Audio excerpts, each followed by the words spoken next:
Sundar Pichai just passed a decade as CEO of Google. Alphabet is now not only one of the world's biggest tech companies, but a leader in the AI race, with plans to spend $175 billion in CapEx in 2026. Cheers. Cheers. Thanks for coming. Well, thanks for having me. A bit of history that people talk about a lot in the context of Google and AI is the fact that transformers were invented at Google, but then productized outside of Google with mostly ChatGPT and kind of that style of product. How do you reflect on that now? I think it's actually worth talking about. It's a bit misunderstood. Transformers was done in the context of a lot of like TPUs, transformers were all done to solve a specific product need to some extent, right? Like the team's thinking about how to make translation better. In the case of TPUs, speech rec works, but you suddenly have to serve it to 2 billion people. We don't have enough chips for it. It's like, how do you solve inference for it? So I hadn't known that. The transformers were specifically... it was from our research teams, right? Yeah. But they were guided by solving product problems. Yeah. And transformers were immediately used. So BERT and MUM, people underestimate how much, because we measure search quality so religiously, some of the biggest jumps in search quality in that period where search went ahead of everyone else was because of BERT and MUM. We built transformers and used it immediately in search to improve language understanding web pages, understanding your queries, kept building better models. We had also started productizing it internally in the form of, there were teams building something called Lambda. So obviously we weren't the first to ship that, but I think it's less to do with it was just research and we weren't applying it in a product direction. That I think is just... It's like you did this research, you then saw massive ROI from using it the way you intended, and then you didn't invent all of the products that were invented with it, but that's to be expected. I would go a step further. We exactly even conceived the product, which is like ChatGPT, it was Lambda. If you would remember, there was an engineer inside who thought it was sentient, right? So think of it as an early version of ChatGPT he was speaking to internally. So we even had the product version of it. In the multiverse somewhere else, Google probably shipped that 9 months later or something like that. Maybe in fact, in the Google I/O in 22, we launched something called AI Test Kitchen, and that was Lambda, but we had constrained it because internally we didn't have an end-to-end version which was RLHF, right? So the version I saw was a lot more toxic at a level we couldn't have possibly put it out at that time. And also I think as a company, which had this search quality bias, and so, we had a higher bar maybe, right, for what we thought was an acceptable product quality to go out. But it wasn't good. We were figuring out how to get it out. I would also argue that even when OpenAI shipped, they did their deal with Microsoft probably a couple of months before. So so you can look back and say, it wasn't entirely fully obvious. I think they were lucky to also see it on the coding side with GitHub. I think maybe that was a signal we were missing. Coding side, probably you were seeing more of a sequential jump than probably, just on the language side. So maybe the jumps between GPT-2 and 3 and later 4 were more pronounced, if you were using it for coding too. So that, you can point to things, but I think to answer your original question, I think it was less that research to product than a bunch of other factors. I remember talking to some of the people who worked on ChatGPT, and I think they launched it the week of Thanksgiving. It was a little bit of a buried launch. It wasn't like this is a big prominent thing and this is going to be an important part of our future. I think it was a cool sort of test case. So it was really interesting. But the way I internalize these moments is if you're in consumer internet, you're going to have surprises. We were at Google when Elad and I there was something called Google Video Search. YouTube came out, right? Just that we acquired YouTube. Or think about if you were in Facebook, Instagram came out. Nobody sits and says, you don't look at those moments with that drama because Facebook just bought Instagram. Right? But the way I've internalized is consumer internet. Three people are going to be sitting and prototyping and throwing out millions of things. I'm not trying to diminish anything, but I'm just saying you're always going to have these moments.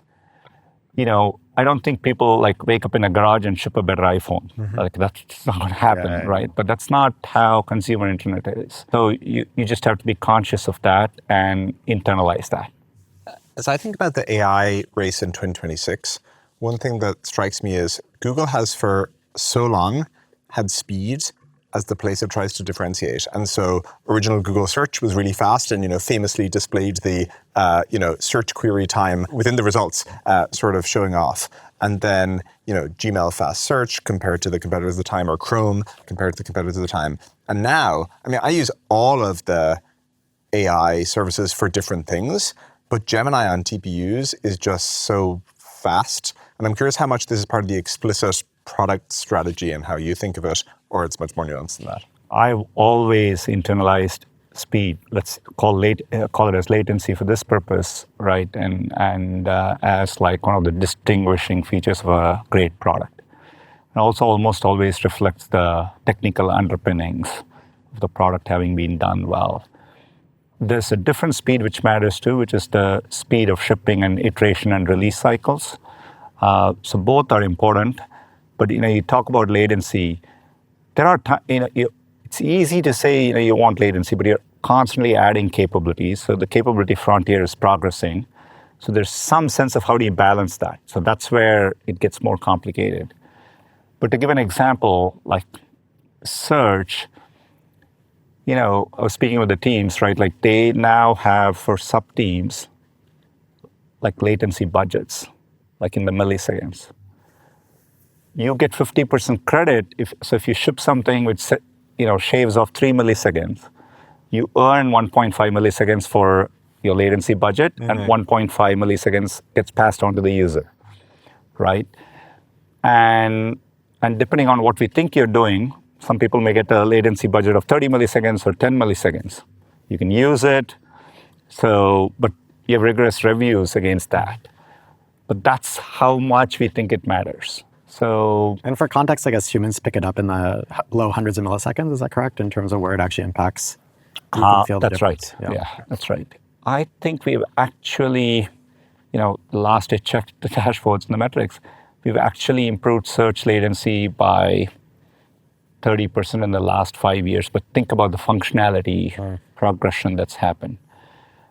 This is why in Gemini, we deeply think about that Pareto frontier of making sure, the capability to speed and the Flash models are at like 90% the capability of the Pro models, but much faster, much more effective to serve, and the vertical integration helps, and so on.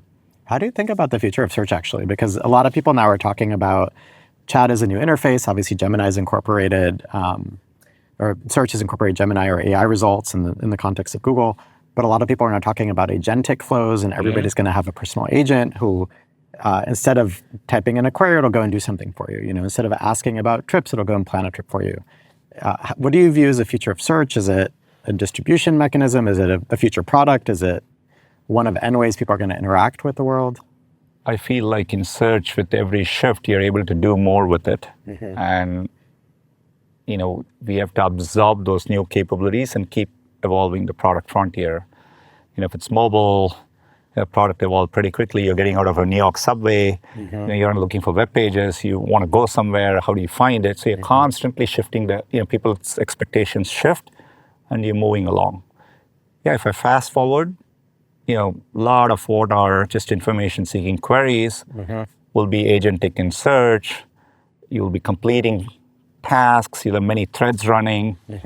Will search exist in 10 years? Well, you may... Or it just evolves into something? It keeps evolving. Right? Search would be an agent manager, right, in which you're doing a lot of things. I think in some ways I use anti-gravity today, and, you have a bunch of agents doing stuff. And I can see search doing versions of those things, and you're getting a bunch of stuff done. But I think the root of your question is, if you think of search as a prompt that is not longer than one line, returning a bunch of different ranked results, as opposed to just telling you the right answer or something. I think your question is, does that But product does modality that paradigm exist? still But exist? today in AI mode in search, people do deep research queries, right? So that doesn't quite fit the definition of Yes. what you're saying, right? So, but kind of people adapted to that, Yeah. right? So I think people will do long-running tasks. Yes. Sure. Can It's be kind of like asynchronous. we all started, or the life started as unicellular organisms, and now we have this complex life. And so the question is almost like, does that former version or paradigm eventually go away? And really, what was search becomes an agent, and your future interface is an agent, and the search box in 10 years or N years is no longer. I mean, the form factor of devices are going to change. Sure, I/O is going to radically change, and so so it's tough to. I think you can paralyze yourself thinking 10 years ahead.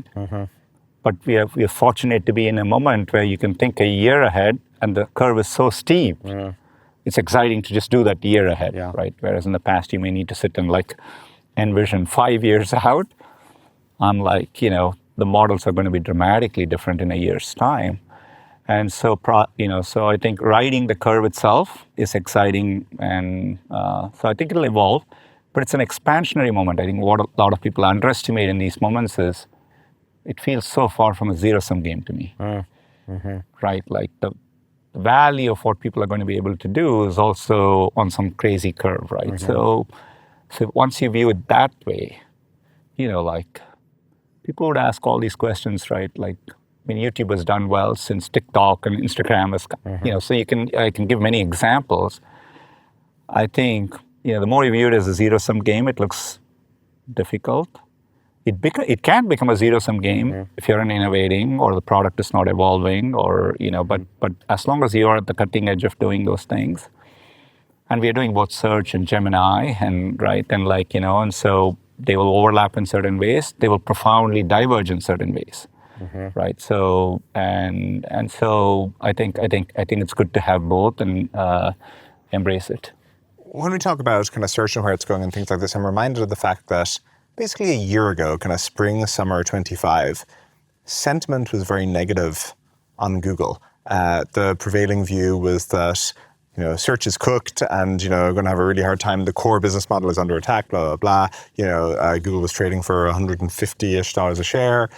And now people have realized that's silly. Google has up and down the stack, whether it be applications or models or TPUs or whatever, it turns out, as well as Waymo and YouTube and all the cool bets. What do you think investors, as a proxy for kind of informed sentiment, misunderstood this time last year? Because clearly there was some big misunderstanding. It's obviously kind of very inward focused in that moment. So, to me, it was very clear in that moment, hey, the Overton window shifted. We have, I felt like the company was built for that moment. The vertical thing, it's not an accident or something. It was a very intentful, we were in the 7th version of TPUs. Yes. I remember it might have been 2016 Google I/O where we announced the TPUs and spoke about we are building AI data centers. This was 2016. We were thinking about the company was operating in an AI first way. So we had deeply internalized this shift. So to me, we were behind in terms of frontier LLM models, but we had all the capabilities internally and we had to execute to meet the moment. But we had, the exciting part was, when I look at it from full stack, we had the research teams, we had the infrastructure teams, we had all the platforms. And we had been investing intentfully in many businesses, right? And to me, I suddenly felt like, wow, we have this one common technology which can accelerate all those businesses. Search to YouTube to cloud to Waymo, all relies on progress. And this, so it was a very leveraged way to make progress. So I understood it, and to the earlier point of the discussion, I didn't view it as a zero-sum moment at all, right? And I felt like everything is going to scale up 10x, right? And there's going to be room for other people, right? And you go back, Amazon has done well since Google came into the picture and Facebook. So we underestimate the growth scenario of how all these things work, right? So, but we had to execute better as a company. So that's what I meant by I was more focused on that. Was there something that demonstrated to the outside world that, oh, they got this? Was it Gemini 3 that changed people's minds? Or I don't follow all the timelines, but I think the real model probably where people saw it was maybe Gemini 2.5. And, and getting to the frontier on particularly around multimodality. We made a bunch of credit to the Google DeepMind teams, right? I think we paid a bit more of a fixed cost upfront, but we designed the Gemini models to be very multimodal from day one. And so there were areas I think the strength started showing. Nano Banana was an example of it, right? So you were able to see it all together. But look, it's an amazingly dynamic frontier. I think there are 2 to 3 labs who are pushing each other pretty vigorously. At any given month, we feel like, oh, great, we've done this well. Oh, shit, there's like a couple things we're behind, right? But I think the picture will again be dynamic in a few months. So I think the frontier is intense, as you would expect it to be. So that's how I think about it. It's kind of interesting because when I talk to researchers not at Google or at the other labs, one of the things that they commonly bring up is that they feel like the difference between the 2 or 3 other labs and the Google team is that Google is not as, they call it AGI pilled. In other words, there's less of a belief in AGI being right around the corner and the acceleration through it. And obviously the folks at Google are thinking deeply about that. A, do you think that's true? And B, do you think that it all impacts some notion of what the future actually looks like and therefore what people are building against? Look, I think, we probably have scaled our CapEx from 30 billion to approximately 180 billion. It's like real money now. You don't do it if you don't think, about the curve a certain way. I view it as largely semantics, maybe because we are a larger company with a lot of products that touches so many people at so many levels. Maybe the language of how we talk about it might be different. I think the founders were AGI pilled. Probably, That's kind of my earliest conversation. Yes. So I think this notion that at Google we haven't understood what AGI is, or Demis and team, or Jeff Dean and team, at one point, I don't know, Demis, Jeff, Ilya, Dario were all there, right? So we can I like that retort. It's like, hello, have you been paying attention for the past 20 years? So that doesn't make sense to me. I think some of it is, if you're a younger company, or you are more a pure research lab, you may be headquartered in San Francisco. There are a lot of small attributes which can probably make a difference. But I don't think at a foundational level, there is a difference in outlook on what the curve is, right? Or how we internalize the technology. Look, I think even within the company, there's a set of us living on the bleeding edge, firing agents, seeing what these things can do, see the agents pick up skills, do stuff, and also look back 3 months ago what they could do now. And we are living that exponential internally, right? I think you're both right, where I agree, you can kind of point at the history of Google. I think what Elad's getting at is like a feeling. Where I saw a tweet go by that someone was saying, what you have to realize to explain what's currently going on in the Valley is that every tech executive has severe AI psychosis right now and is spending a huge amount of time writing code and talking to AI and things like that. I thought that was a funny take and not without any truth to it. And I'm curious, what were your feeling the AGI moments along the way of the recent, or to what extent do you have AI psychosis these days? My first feeling the AGI moment was 2012 when Jeff Dean demoed the earliest version of Google Brain. This is when the neural networks recognized a cat, right? So that was 2012. I went with Larry to the DARPA challenge. It might have been 2014, I think. I need to be exact about when we went there, seeing the cars drive there. Demoing the earliest versions of the models, having what we would call as imagination. So there have been many moments like that. So it was obvious the technology is progressing. In terms of living now and kind of having a visceral feel for it, I think the closest I would say is if you're coding and you give it a complex task and you never open the IDE and you're in some agent manager world and you see it kind of do it, and how powerful it is. So, if you can, you call it field AGI. So there are moments like that. Yeah. Yes. I did a little hobby project recently, and after a while, I was like, oh, I wonder what language it's using. But that was like a detail that I needed to ask it about after everything was up and running. It feels like magic. Yeah. Yeah. So, moments like that for sure. Yeah. And but the slope of the curve is what surprises you.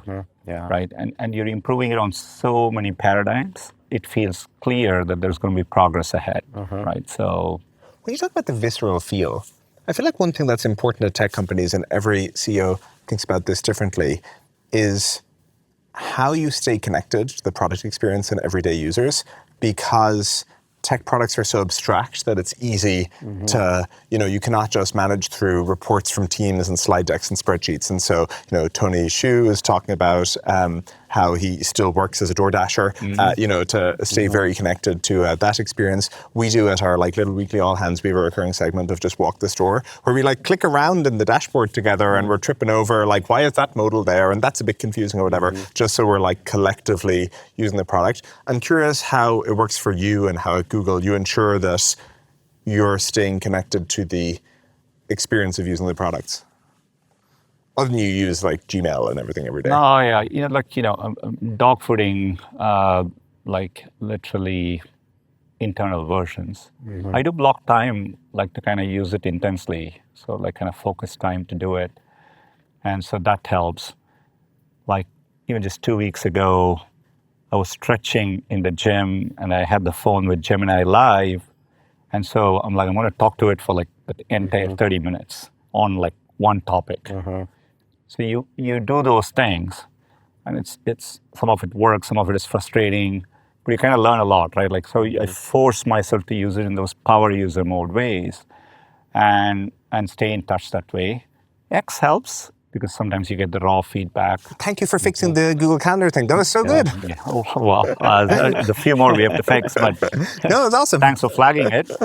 So X helps because you kind of get the raw comments, and I try to follow it directly. But I'll tell you what has helped internally. I would go fire to our earlier part.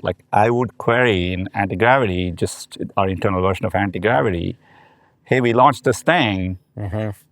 What did people think about this? Tell me the worst 5 things people are talking about, the best 5 things people are talking about. And I typed that. So now that brings it back. So has my life gotten easier? Yes. So in the past, I would have to spend a lot more time trying to get a sense for it. Now an AI agent is helping me in that journey. So you can get, how much should I be spending firsthand to get that feel versus actually leveraging these tools? So even I'm going through a journey there, right? So I'm trying to adapt to this future. I guess there's, you mentioned A, that it's not zero-sum, B, there's all these productivity gains people are seeing. And if you look at a lot of prior technology cycles, it took a while for the internet or for mobile or for SaaS to show up in actual GDP numbers, right? In the context of AI, we're seeing it from a data center build-out perspective, right? That's driving part of GDP growth. How do you think ahead in terms of 3, 4, 5 years? Do you think the US economy is bigger because of AI? And if so, how much bigger? Look, for these returns to make sense, somewhere it has to, how long was it before? I think it was maybe from Sequoia, someone wrote and saying people are investing this much. Yeah, they're comparing the CapEx to the... and this might have been 2.5 years ago, and it was a talk, and saying it doesn't make sense because you would need to return at that level. You probably 10x the investment. Since that moment, I need to go look at the numbers again, right? So at some point, it has to reconcile. To be very clear, we are supply constrained. We are seeing the demand across all the surface areas we operate. I actually don't have any doubt that this is a massive market and outcome. So my question, and I think there's a lot of things that people misunderestimate. So for example, people often talk about software engineering budgets and then what proportion of that is token versus salary. And to some extent, I think that market has been so demand constrained for great software engineers that suddenly adding supply can 10x that market, right? In other words, I think the market for software engineering and coding is dramatically bigger than anybody thinks, and it's the wrong metric to say, token budget versus engineers. So I actually think it should grow a lot of things. Yeah. I was just sort of curious of your view of like how much growth do we think is likely actually to come of this? I actually wasn't doubting at all sort of CapEx versus outcomes or, I see. Yeah.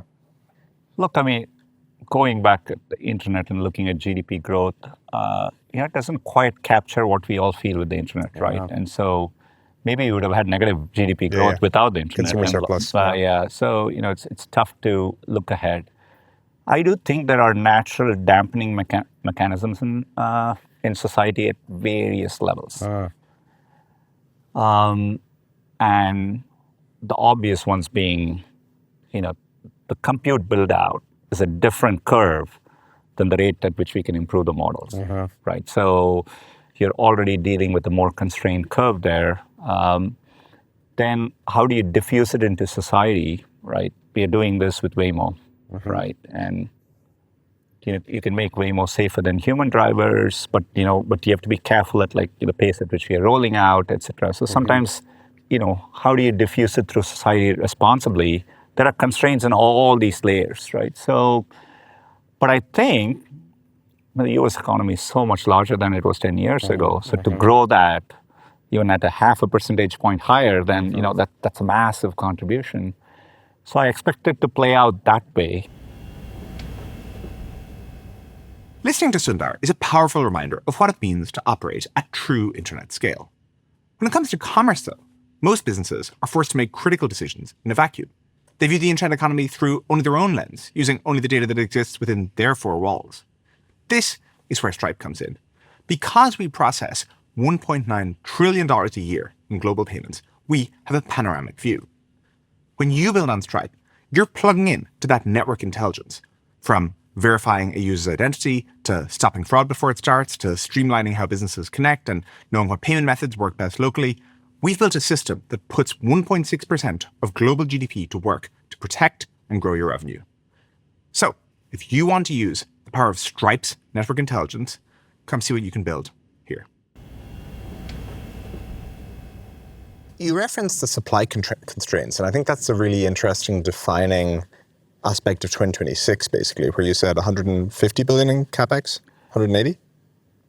We have said it'll be between 175 and 185. Okay, so 180-ish billion of CapEx. And what's interesting to me is that Google could not spend $400 billion in CapEx if it wanted to, because the memory isn't there and the power isn't there and all these components. So can you just tick through... We can find a number of electricians we would need. Exactly. So I'd love to hear just your overview of the various bottlenecks.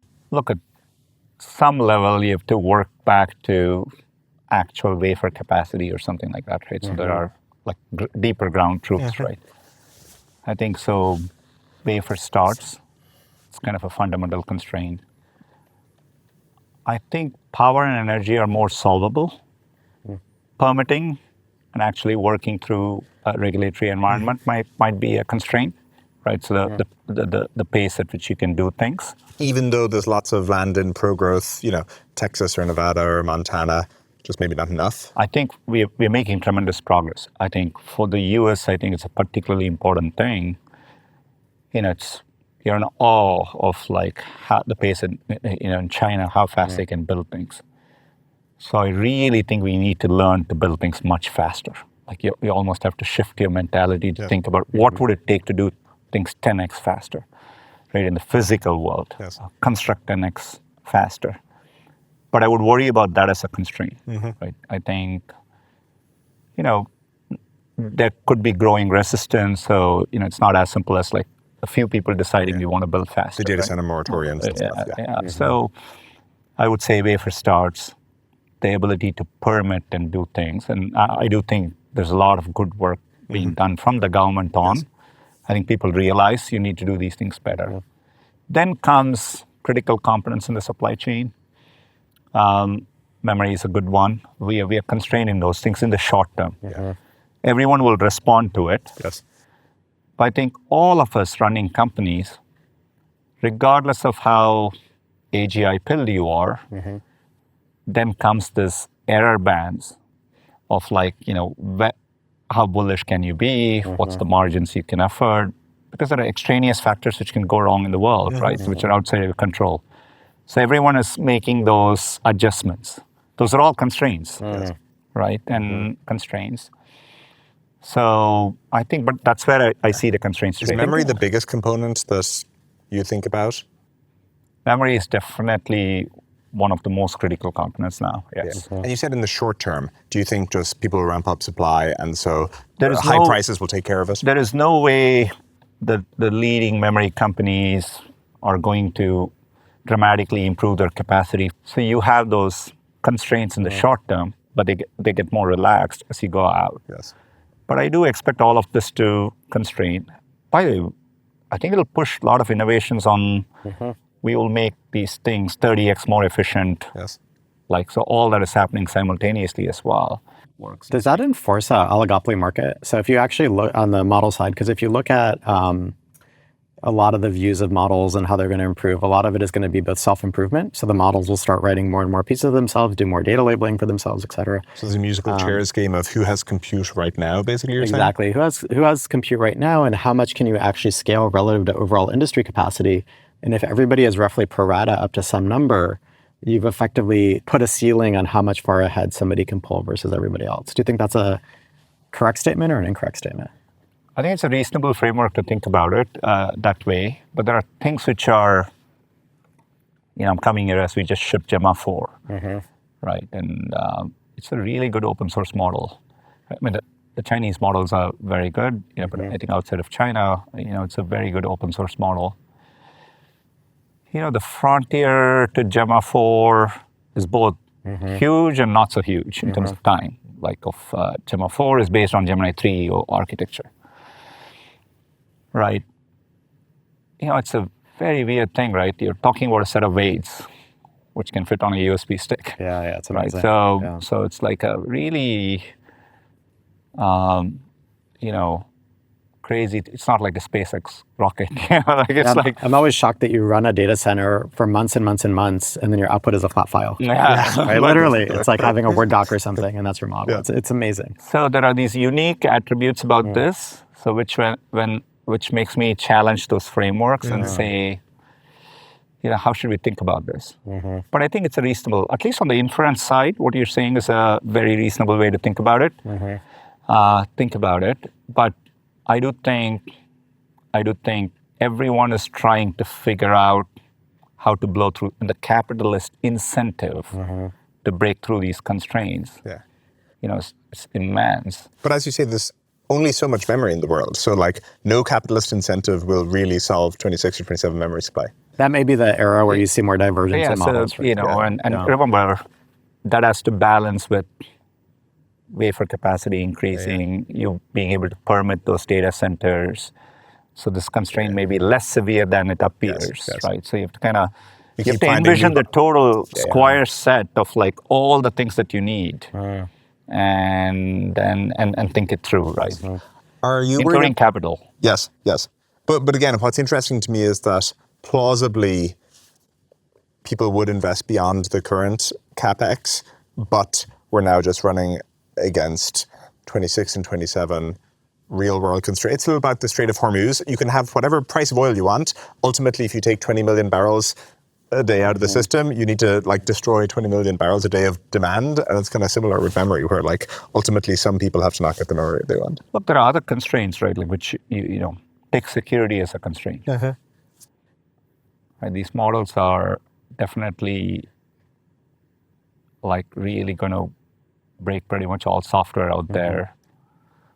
Maybe already we don't know as we sit here and speak. Do you really think all software there? Because SSH, people have been trying to break for a long time. Do you think I'm talking about just open source software, large platforms.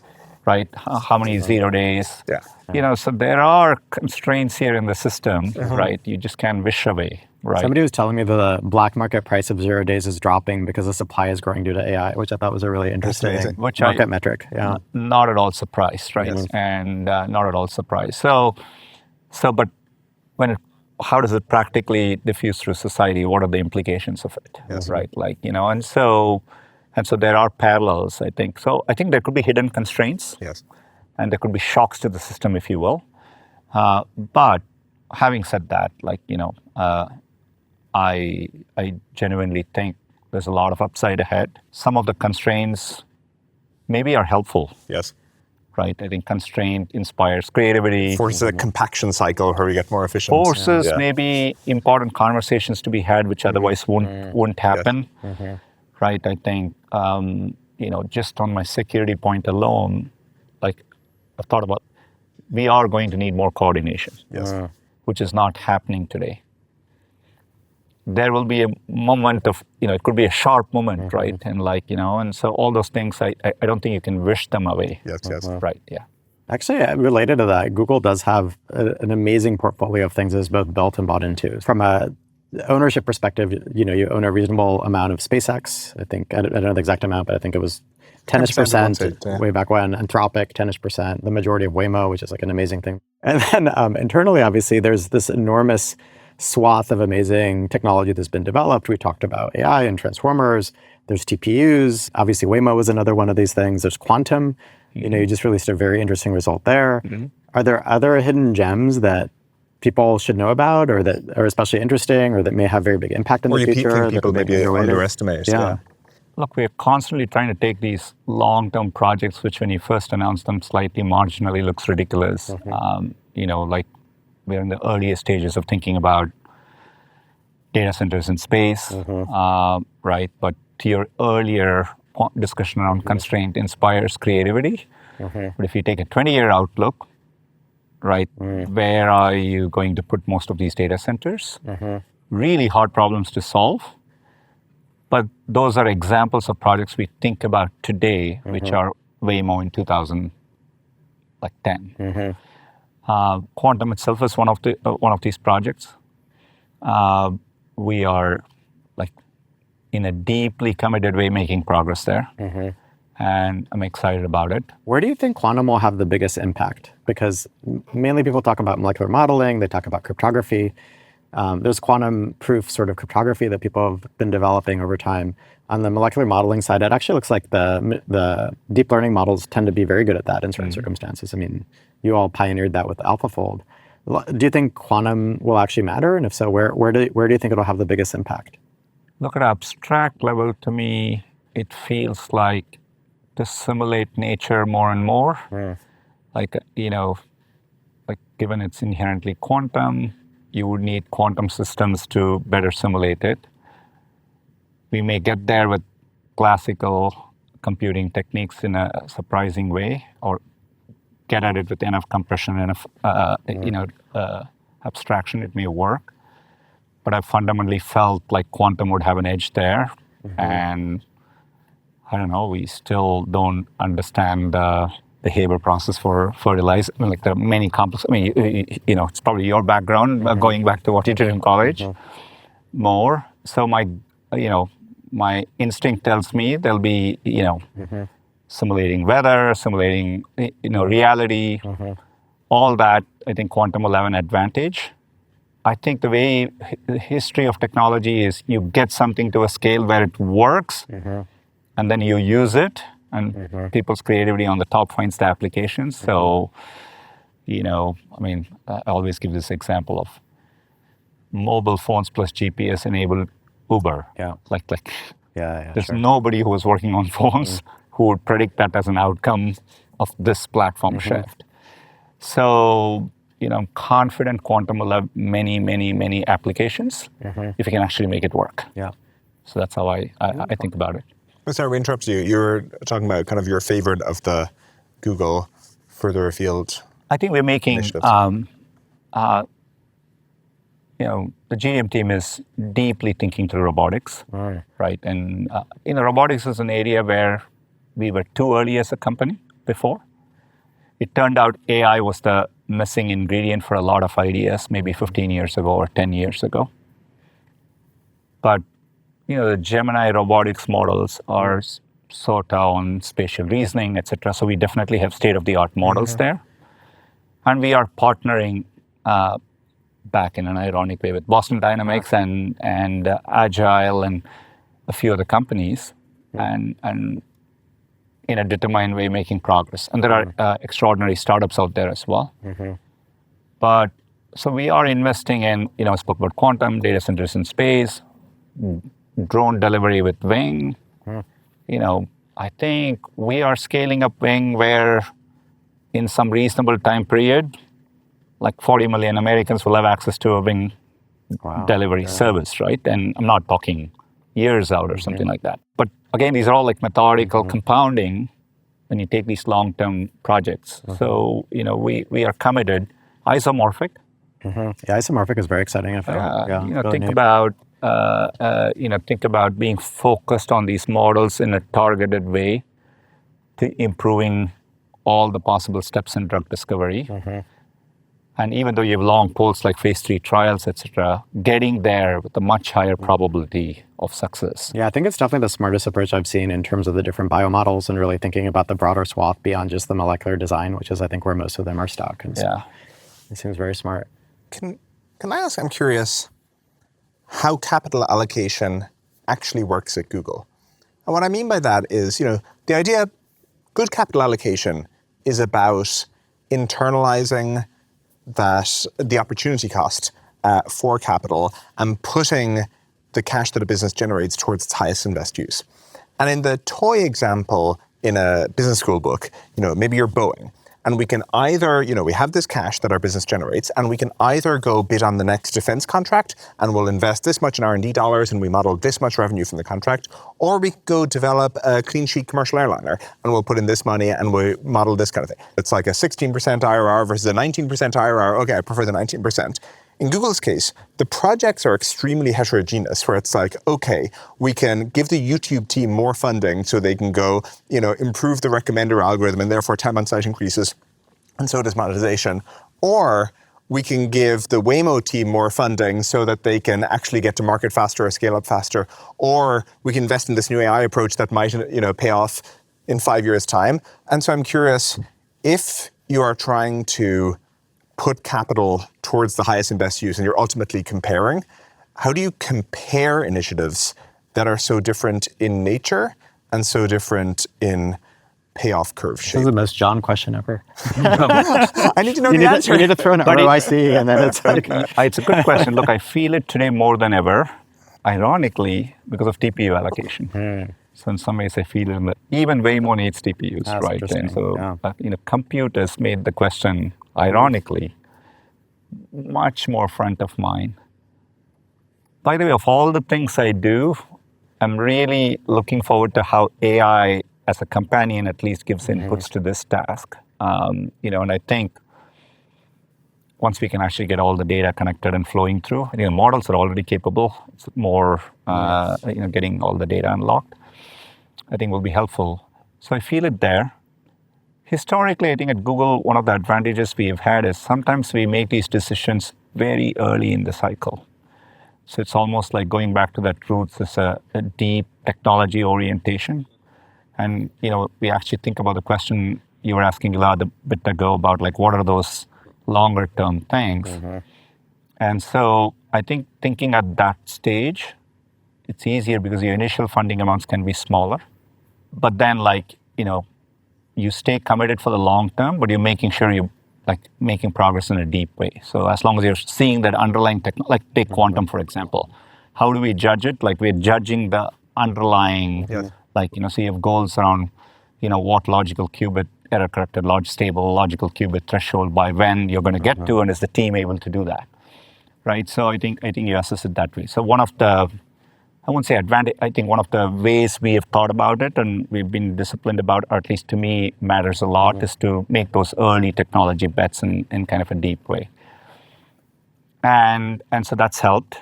But on a constant basis, look, I always view it as you have to assess the long-term value of these things, right? So it's almost like in some intuitive way, you're thinking about the option value and the TAM of something 5 to 10 years down the line. And you assume like a crazy growth, right? And think through whether those decisions make sense. So the TPU investments have been great that way, right? And we've steadily invested in that. Waymo was a great example where I think we increased our investment 2 to 3 years ago when the rest of the world got pessimistic on it. When others, some of the people were backing off. It's very magical. It's such a magical experience. I take Waymo now every day to work when I can, and it's But I think Waymo's a good example of this, like this question I have, which is Google does cut projects, and there's various things you've tried where you said, we're actually not going to fund this part of X all the way, or we're not going to, we're going to retire this product, it's not working. But Waymo, despite the fact that it was a long road from a compelling demo to commercial service in market, you guys didn't lose the faith. And so what was it that you were seeing? Is that a qualitative decision or a quantitative decision? How do you decide that we're going to cut Loon but keep Waymo? I think it's to do with that some kind of quantified, you look at the Waymo driver, so that's underlying technology, which, how does the software drive the car? And the progress in terms of safety and reliability. So it's a long-running task, how safe and how will you do it? And you follow that curve. And you predict or you set goals where you want to be and how you perform against those curves. I think the team has been phenomenal. There have been maybe phases where it didn't progress, but those are the times you need to kind of like, you have confidence in the quality of the team to break through those phases. But I think the more you're able to evaluate things at that deeper technology level, I think you tend to make those decisions better. Or at least that's how I have tried to do it. One argument I've heard, or one discussion I've heard made about Waymo is that a lot of the huge gains that have been seen recently, because it used to be this hand-mapped heuristics of like, how do you deal with edge cases of driving or something happens, how do you respond? And a subset of those were almost like hand-drawn out for the cars to follow. And so I had kind of a narrow set of things that it could do. And then really the breakthrough was moving to end-to-end deep learning a couple of years ago as this big transformer wave was happening in general. Do you think if Waymo had been started 5 years ago, it'd be at the same place as it is relative to having been started 15 plus years ago? Just given that that's the breakthrough that's kind of propelled it forward? Look, I think, we spoke earlier about robotics. You can think about Waymo as a robot, right? I think people who are starting robotics in the last 3 years, by definition, would be making faster progress maybe. But I think Waymo is such an integrated system. There are aspects of it, not quite like, you take something complex like TSMC or SpaceX launching things. You are talking about system integration in these things in a very complex way. I think Waymo has hidden aspects of that, which the time of how you do it, the craft of it matters. But having said that, I do think the end-to-end approaches are going to be an accident in these areas. Because just having a team arguably was a huge benefit to Alphabet and Google, right? I mean, just the fact that you kept investing in it and then it hit a moment in time where this technology liftoff was more than worth it and was very smart and forward-thinking. I just think it's interesting to ask, how does that apply to other domains? Because to your point on robotics, it seems like with robotics, we'll potentially have a different history where you can move very quickly now. Do you folks think about re-internalizing hardware again, or is it largely going to be a partner-driven model to bringing this stuff to the world? I think we'd keep a very open mind. My lesson from Waymo and on the AI side with TPUs, et cetera, I think to really push the curve well, particularly in areas where you have safety, regulatory, everything. You want the first-hand experience of the product feedback cycle. So I think having first-party hardware will end up being very important. That's how I would say right at this stage. Makes sense. So I have 2 more capital allocation questions. Can you make the case that Google has historically been under-leveraged, where Google has historically carried a strong net cash position? And given that both Google has more ideas than it knows what to do with, like it's just brimming with good ideas, and just the core business grows very durably, and I think Google clearly has a very good understanding of that core business, and it has grown at a higher rate than Google's cost of capital. As you look back on it, should Google have been more leaned in and said, okay, we will be willing to have a leverage position that's slightly more aggressive than, strongly net cash, and we will put that towards new initiatives, or just buy more of this core Google business for Google shareholders, or do more minority investing, which again, Google seems to have been best in class at? It's a great question. For example, if Waymo had reached this point earlier, I think I would have invested the capital earlier. So to some extent, I think you were judging it by, you want to be good stewards of capital. To the extent you're bullish on ROIC, you want to invest every last dollar you can there.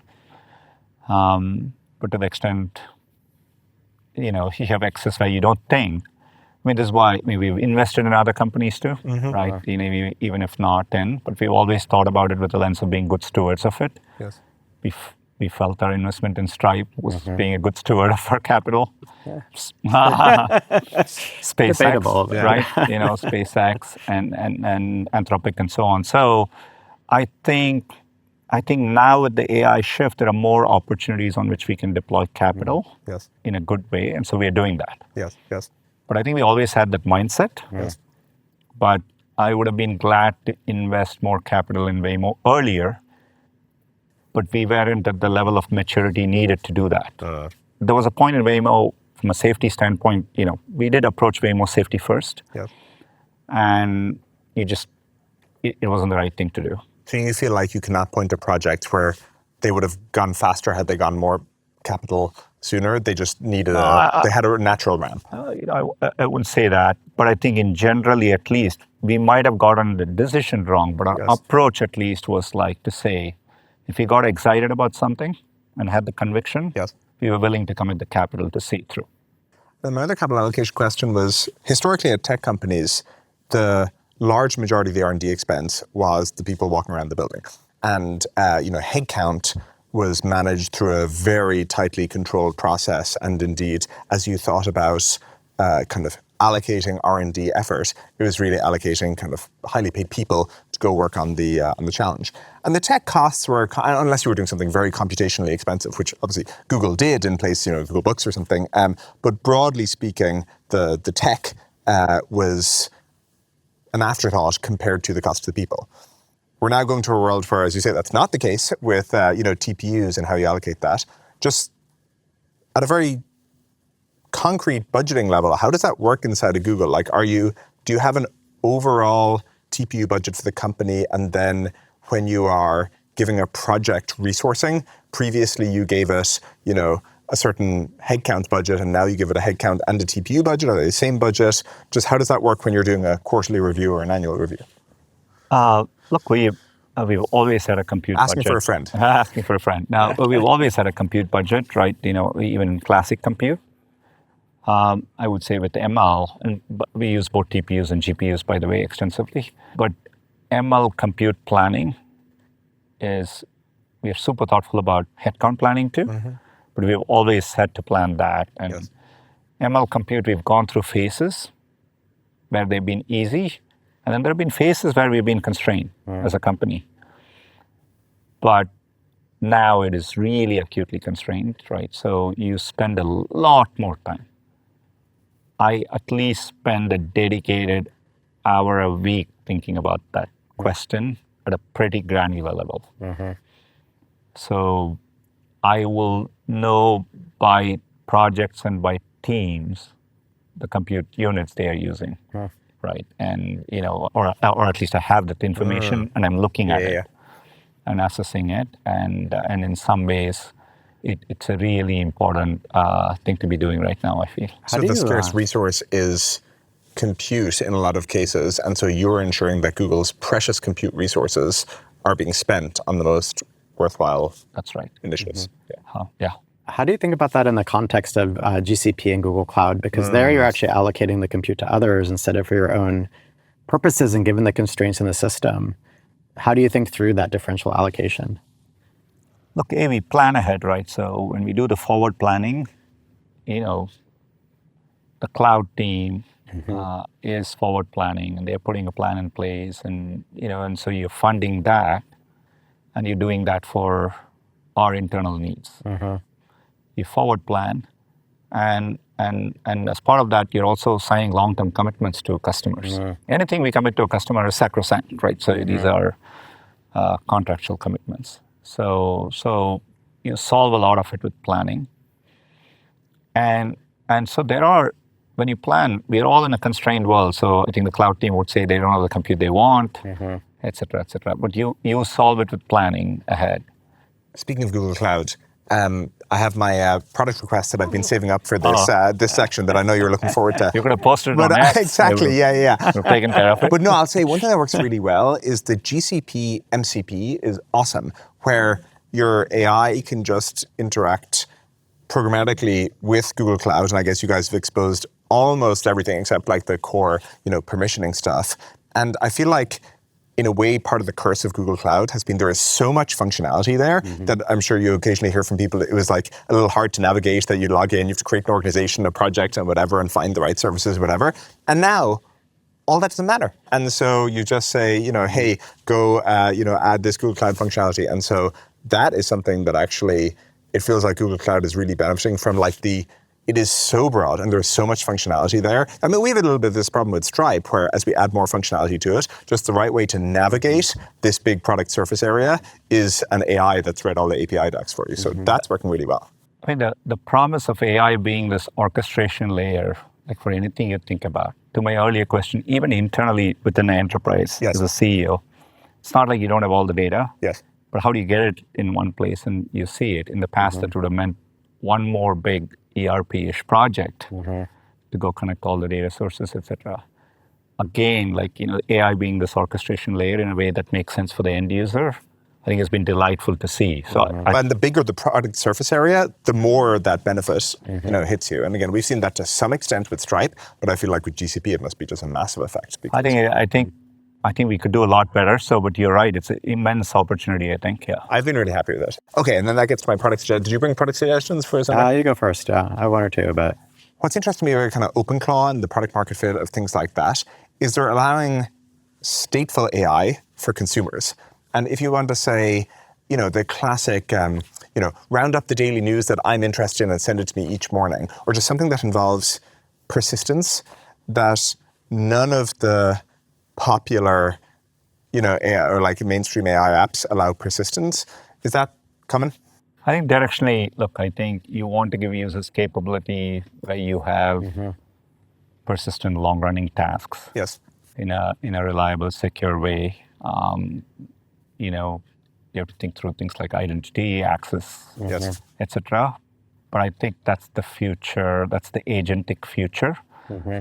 And bringing that for consumers is like a bit of an exciting frontier we are looking at. Yeah, this is one of mine too. This is Dreamer, which was the former CTO of Stripe's company that just got bought by Meta. I think did a very good version of this. It's a very early kind of view of...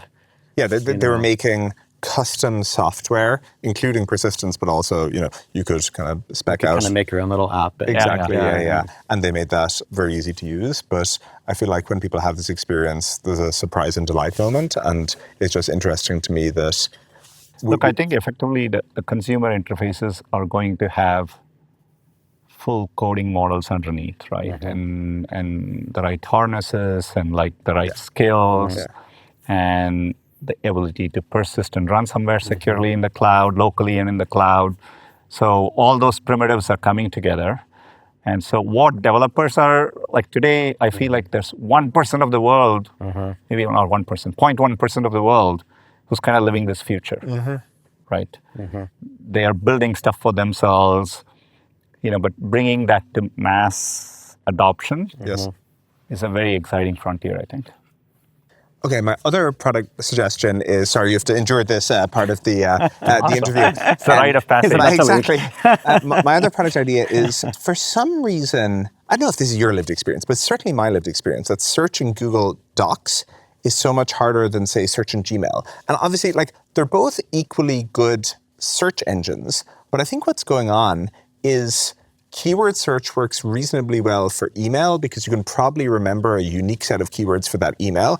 Whereas what always happens, at least to me, is I want to go back and look at the 2026 budget it turns out if I search, Google Slides for 2026 budget, neither of those words is like particularly unique in the context of words that exist in, PowerPoints at Stripe. And so I can never find the exact right one. And I'm curious, does Sundar Pichai also have this problem?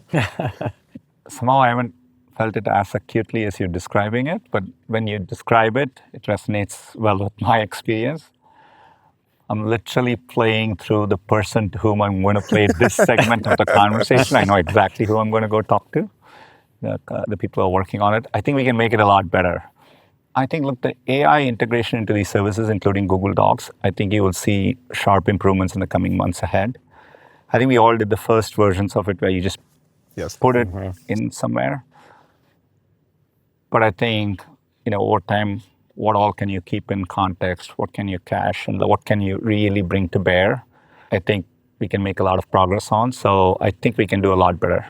Okay, great. We have a good action. Thanks for putting up with this. A lot of companies that I'm involved with, even ones that were started reasonably recently, have had to dramatically shift their workflows relative to product development, engineering practices. Who they even think of it should be on the design team and the capabilities of that. Are you revisiting all that at Google? Are you rethinking it? Has there been big shifts in workflow or other aspects? The way I would say it is, you can think of it as concentric circles.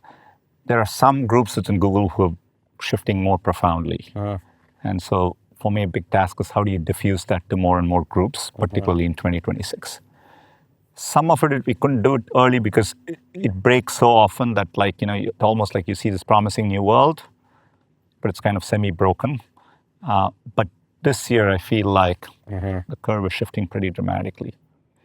So I can see groups, particularly I would say GDM and some of the SWE groups, really change their workflows, right? And, they are using, we call this, for some strange reason, we have a different name internally than externally of the same product, but it's jet ski internally, which is anti-gravity. And you're living on it, you're living in an agent manager world, you have workflows, and you're kind of working in this new way, right? But just last week, we kind of rolled it out to the search team, right? So we're constantly pushing that. In a large organization, I think change management is a hard aspect of this technology diffusing, which may be easier for a small company, right? You can quickly switch over.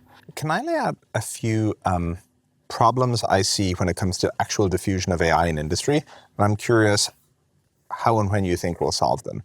Because as I see it, we have a big intelligence overhang. Like the AIs are now amazing in terms of what they can do in the abstract. And if you look at how AI native company is, or just kind of how much it uses that intelligence, there'll probably be a shortfall. And the problems that I see are something like, one, it actually takes a while to get good as an engineer at prompting your AI well. And you can prompt an AI better or worse to write code. Then there's a lot of, say, Stripe-specific prompting in our case to know which tools to use. And so there's kind of the general being good at prompting, and then there's the Stripe being good at prompting.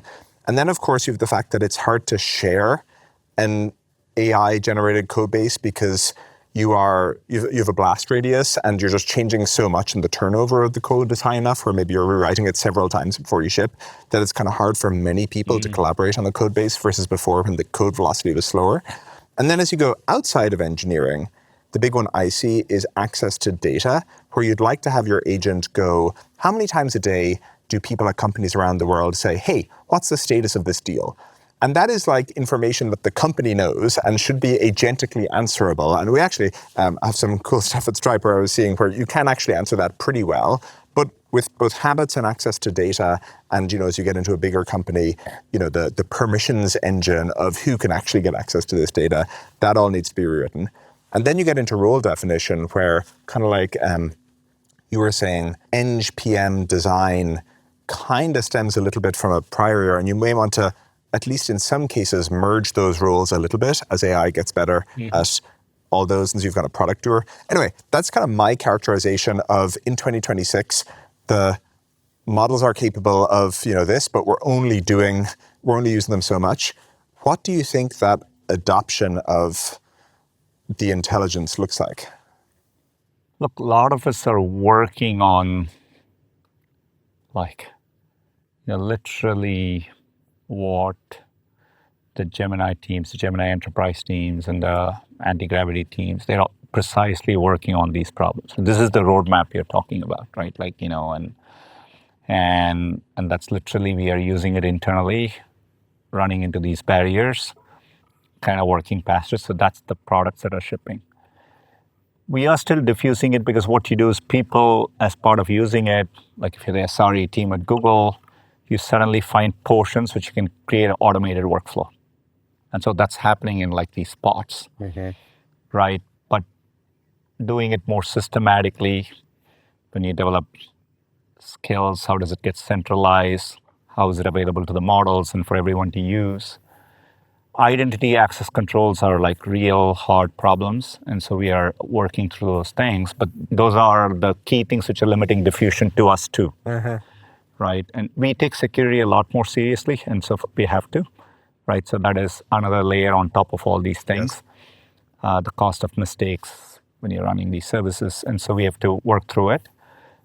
But I think because of it, when we solve it, I think we will bring it in a more robust way, which will help. So I feel like we're going through that fixed cost right now, but you will see these jumps of what people are able to do when we bring it outside, and others are doing it too. And in a more robust way, the models are improving.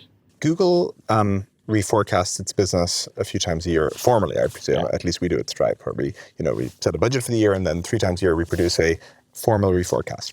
And when you think about it, a reforecast is a moment-in-time function where you take the state of the business, some of which is in people's heads, but most of which is written down everywhere, where it's like, how is this product doing and how is that product doing? Will this deal close? Will that happen? Whatever. So there's like the moment-in-time state of the business. We put it into a function, and out comes the updated numbers for the year. You can imagine an AI doing a fully no human in the loop forecast. What quarter do you think Google's first fully agentic forecast is? I definitely expect in some of these areas 27 to be a important inflection point for certain things. Even the people doing it, that is the workflow through which they would produce it. And maybe for a while you would check it in the conventional way, but you kind of switch over, crossover. But I expect 27 to be a big year in which some of those shifts happen pretty profoundly. I think that was Elad's question, was Eng is an early adopter, but kind of outside of Eng. And okay, it sounds like you think 27, a lot of these non-Eng processes really start ramping up. I do think your question earlier on, like, I think you were asking in the context of Waymo or robotics, like companies. I do think companies that's one advantage startups are going to have, more AI native teams. And you can probably get at it through your interview processes, etc. Whereas for us, we would have like retraining, transformation, etc. And I think that's maybe an advantage like the younger companies are going to have. And we have to, kind of like drive that transformation. Last question. We're talking a lot about initiatives that started small at Google, like the Transformer, which was not Google's main priority, when that initiative started. What's a small thing inside Google that you're excited about these days? It probably would surprise people. Like, when we decided to do data centers in space, like, we started as a very small team, right? So it's literally a few people with a small budget to go to the first milestone. So I think it's important to start small, even if it's a big idea. So that is an example of a small thing. Look, I literally spent time yesterday who was explaining some improvement in post-training, which is like one person talking through the improvement they are doing. Listening to it, I'm like, oh, that's going to like really show us like a nice jump, right? So that's the constant power of this moment. And so all of that, I don't want to be specific about the second one, but we'll publish it one day, I'm sure. But those are some of the small jumps I'm excited about. Is it data centers in space and new ML techniques? Yeah. Great answer. Sundar, thank you. All right, real pleasure. Thanks. Take care.